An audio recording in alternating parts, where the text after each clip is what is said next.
Hello दोस्तों, नमस्कार। मैं अभिषेक कसन आपके अपने ही चैनल पे स्वागत करता हूँ। टीएसएसबी पीआरटी के डे चैलेंज के साथ में दोस्तों ये पहली वीडियो है। इसमें मैंने आज के दिन क्या क्या पढ़ा है ना। पहले दोस्त मैं वीडियो लाता था डीएसएसबी पीआरटी के चैलेंज डे के ऊपर। फिर कुछ कंडीशन ऐसी आई कि मैं डीएसएसबी पीआरटी के चैलेंज डे की वीडियो नहीं लेके आया आपके सामने। जो डेली स्टडी व्लॉग है, कम से कम वो 10-12 वीडियो आ गई थी। लेकिन इस बार जब तक मेरा एग्ज़ाम नहीं हो जाता तब तक कंटिन्यू वीडियो रहेगी। पहले डे में जो मैंने आज पढ़ा है मैं आपको बता देता हूँ। सबसे पहले गया मैं सुबह ड्यूटी ड्यूटी से आने के बाद मैं आया 2 बजे। 2 बजे आने के बाद मैं गया लाइब्रेरी। लाइब्रेरी में मैंने क्या क्या पढ़ा है मैं आपको बता देता हूँ। ठीक है। सबसे पहले दोस्त मैं हिंदी पढ़ी है मैंने। हिंदी में दोस्त मैंने समास और रस पढ़े हैं। 11 रस और 6 समास। समास हमारे 4 भी है और 6 भी है। अगर ऑप्शन में आएगा 4 और 6 दोनों में से तो हम 6 लगाएंगे। ठीक है। तो 4 ऑप्शन नहीं लगाएंगे। इस तरीके की ये बेसिक बेसिक बातें मैंने आज पढ़ी है हिंदी।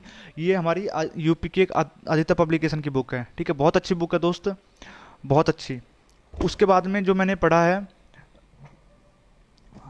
ये जो है ना, बहुत पुराना मैथ है ये आर एस अग्रवाल का। मैं इसी से प्रैक्टिस कर रहा हूँ। इसमें जो मैंने पढ़ा है प्रॉफिट लॉस पढ़ा है आज। प्रॉफिट लॉस में आपको, जैसे मैं पहले दिखाता था ना, रफ पर दिखाता था, डेट लिख देता था ऊपर और फिर सॉल्यूशन करता था मैथ के। तो इस तरीके की वीडियो मैं आपको दिखाऊंगा। तो जैसे मैं अपना बैग ले लेता हूँ, जो मैंने लाइब्रेरी में लेके गया था इस बैग को। इस बैग में ही मेरे सब चीज़ नोट्स अभी भी रखे हुए हैं। तो सबसे पहले मैं बता देता हूँ मैंने क्या क्या, कौन कौन से सब्जेक्ट में क्या क्या पढ़ रहा हूँ। जैसे पेपर का एनालिसिस हुआ है ना, वो जो एग्जाम हो चुके हैं डीसीपीआरटी के, उनके बेसिस पे।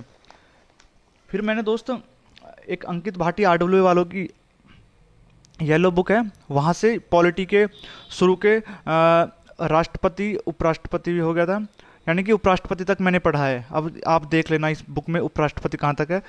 जैसे कम से कम 6-7 पेज पढ़े थे आज मैंने जीके के।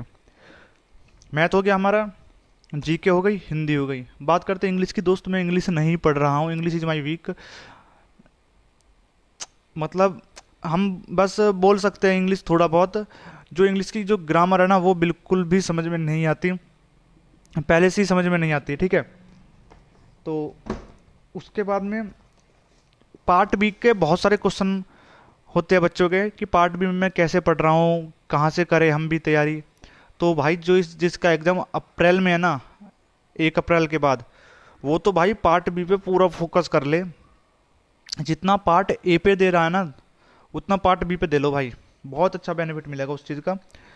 अब मेरे पास में पार्ट बी के नोट्स हैं, मैं आपको दिखा देता हूँ एक बार, जिनको मैं पढ़ रहा हूँ अब।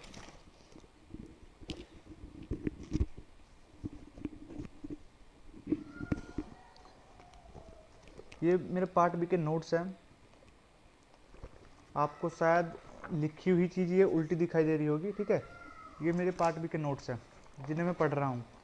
तो बस इसमें एनआईओएस नहीं है, ये बस डीएसएसबी के नॉर्मल जो चीज़ें होती है ना, वही है, बस सिलेबस के अकॉर्डिंग। एनआईओएस कुछ भी नहीं है। बाकी मेरे पास में एनआईओएस की प्रतीक शिवालिक सर की एक बुक है एनआईओएस, वो वाली बुक भी है। लेकिन मैं जैसे बच्चों ने एग्जाम के बाद रिव्यू दिया ना कि एनआईओएस नहीं पूछ रहा है कोई भी पेपर में, तो तब से मैंने एनआईओएस को बिल्कुल साइड रख दिया है। एनआईओएस नहीं पढ़ेंगे, टाइम की बर्बादी है। उस देखो दोस्त, मैं पार्ट बी में 2 चीज़ कर रहा हूँ। एक तो मैं नोट्स पढ़ता हूँ, ठीक है, रिवीजन करता हूँ। नोट्स पढ़ने के बाद दोस्त मेरे पास में ये प्रिंट आउट पेपर्स है। अगर आपको सीधा दिख रहा हो ना तो देख लेना दोस्त। ये हमारा दिल्ली डीएसएसबी बोर्ड का प्राइमरी टीचर एग्जाम, यानी हिंदी में लिख रहा प्राइमरी शिक्षक परीक्षा, ये 2021 में हुआ था। ठीक है। कब हुआ था? 27/3/2022 को। तो मैं एक एक करके इन क्वेश्चनों की प्रैक्टिस कर रहा हूँ, एक एक करके।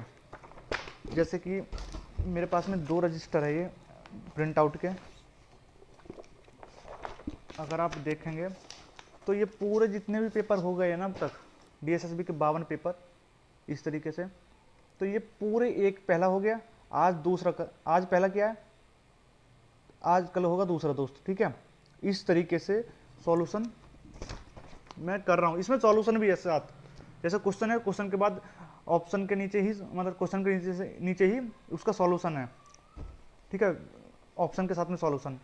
ये बहुत अच्छी चीज़ लगी कि बच्चे को अलग अलग चीज़ें ढूंढनी नहीं पड़ेगी। तो ये चैलेंज था आज डे फर्स्ट का। अगर आप बोलेंगे कि मैं लाइव आपको दिखाऊं चीज़ें, तो लाइब्रेरी में बैठ के मैं एक कैमरा कॉर्नर में रख दूंगा। उसके बाद मेरी कंटिन्यूटी, मेरा मतलब क्या क्या चीज़ पढ़ रहा हूँ मैं, वो चीज़ें आपको टाइम वेस्ट वाली चीज़ हो जाएगी उसमें, क्योंकि आप फिर लाइव देखेंगे आप खुद भी नहीं पढ़ पाएंगे। इससे है कि पूरे 6-7 घंटे का एनालिसिस, 6-7 घंटे बहुत हो जाता है पढ़ना, ठीक है, सच बता रहा हूँ मैं आपको। अगर कोई अच्छे से पढ़ता है ना, तो मुश्किल से मुश्किल लाइब्रेरी में 5 या 6 घंटे में अच्छी चीज़ें पढ़ लेता है। उसके बाद फिर घर आ जाओ, खाना खाओ, खाना खा के फिर 2-1 घंटे फिर पढ़ने बैठ जाओ। ये चीज़ें बहुत अच्छी लगती है। ऐसा नहीं है कि तुम सुबह गए 6 बजे 7 बजे लाइब्रेरी और शाम के टाइम 6-7 बजे आ रहे हो। ये तो तुम बीच में 3-4 घंटे का जो तुम रेस्ट ले रहे हो ना, जो तुम्हें दिख नहीं रहा है, लेकिन वो तुम्हारा रेस्ट हो चुका है, वो तुम्हारा बिल्कुल वेस्टेज में जाता है, क्योंकि उसमें तुमने कुछ किया ही नहीं, या ना तो तुम सोए हो ना तो खाया है, ठीक है, सही से। तो वो चीज़ें हमें नहीं करनी है। मैं खुद 2 बजे पढ़ता हूँ, 2 बजे से मैं 6 बजे तक पढ़ा हूँ, ठीक है। 1 घंटे का मैंने अब 6 से 7, 7 से 8, अब मैं 8 बजे फिर से बैठूंगा पढ़ने, फिर 8 से 11 बजे तक रहूँगा। अब उसमें क्या पढ़ूंगा, मैं पार्ट बी पे ही फोकस कर रहा हूँ अभी फिलहाल, क्योंकि पार्ट बी जो है मैंने अभी अच्छे से, मेरा स्ट्रांग नहीं है, जिससे मैं अभी मॉक टेस्ट में जो नंबर भी कमा रहे हैं। और हर संडे में मॉक टेस्ट भी लगाऊंगा अब, नहीं, वीक में 3 दिन मैं मॉक टेस्ट लगाऊंगा अब, जिसे मैं आपका पूरा एनालिसिस एग्जाम, पूरा जैसे एग्जाम की तरह होता है, मैं पूरा रिव्यू उसमें दूंगा फिर आपको वीडियो में, ठीक है, विद स्क्रीनशॉट। तो मिलते दोस्त नेक्स्ट वीडियो में, तब तक बने रहिए आप हमारे चैनल पर। धन्यवाद।